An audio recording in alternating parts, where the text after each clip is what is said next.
Olá, continuando a falar sobre cosmovisão reformada, eu quero começar a me deter hoje no texto de Mateus 5:4, quando Jesus Cristo, nas bem-aventuranças, nos diz: bem-aventurados os que choram, porque serão consolados.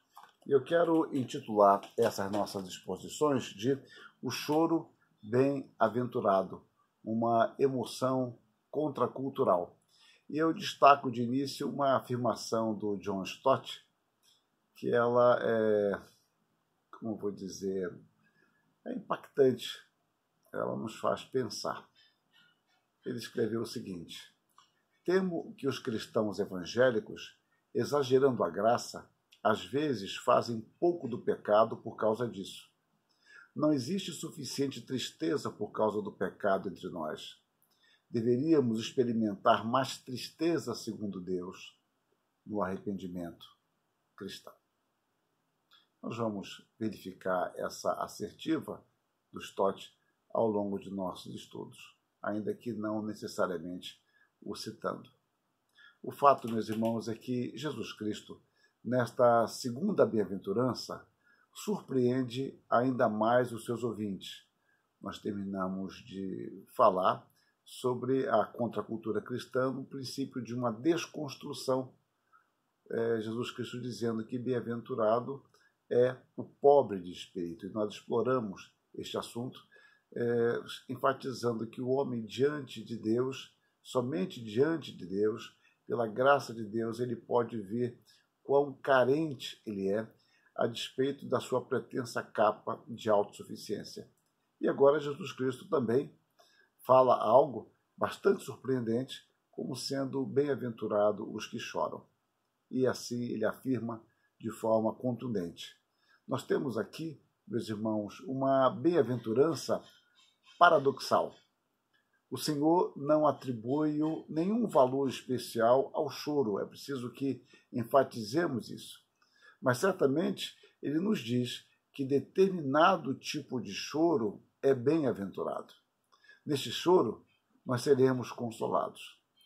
É curioso que o Novo Testamento usa diversos termos. Eu pude catalogar, eu não vou tratar disso aqui, mas mais de 11, 12 termos para sofrimento, se referindo de forma direta ou indireta ao sofrimento ou à tristeza, à angústia. Mas eu quero caminhar para uma outra linha decorrente dessa pesquisa. Eu começo a falar sobre as razões para a tristeza à luz das Escrituras. Nós devemos entender que a Bíblia não é um livro de autoajuda. Ela, de fato, não simplesmente nos ajuda, mas nos mostra o caminho definitivo para a sua concretização eterna, a salvação em Cristo Jesus, que envolve o tempo e a eternidade. Então, as Escrituras Sagradas, elas nos mostram a realidade da vida, de quem é Deus, quem somos nós, do que somos capazes de fazer em nossa relutância diante de Deus, como o homem entregue ao pecado pode ser terrivelmente mal, e ao mesmo tempo mostrar a misericórdia de Deus que nos resgata de uma condição tão vil para nos aproximar dele. A Bíblia não apresenta ilusões, nem mascara aquilo que somos. Então, a Bíblia ela não trata de segredinhos para enganar, disfarçar ou esconder nossas estrias ou mazelas espirituais. As Escrituras nos ensinam que antes da alegria vem o choro, antes da felicidade vem a tristeza. As Escrituras descrevem diversos momentos de angústia e tristeza entre os homens, e de forma ilustrativa nós vamos destacar alguns desses momentos, alguns desses fatos que revelam situações, circunstâncias de tristezas e lágrimas. Ou seja, eu estou querendo mostrar biblicamente, aproveitando dos exemplos bíblicos, das narrativas bíblicas, as razões para a tristeza. Uma delas é a morte.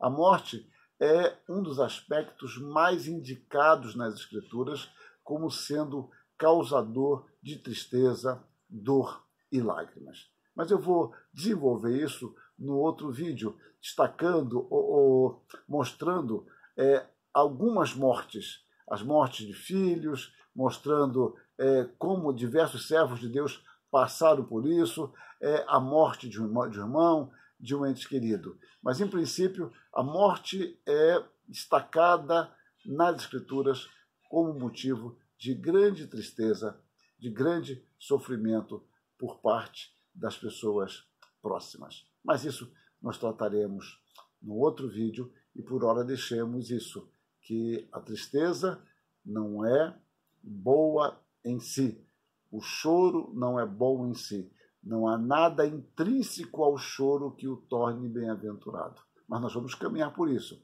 mostrando, como eu disse, primeiramente, por que nós nos entristecemos e já levantamos a bandeira de uma grande questão, que é a morte. Que Deus nos abençoe, nos ajude e nos console em todos os momentos. Amém.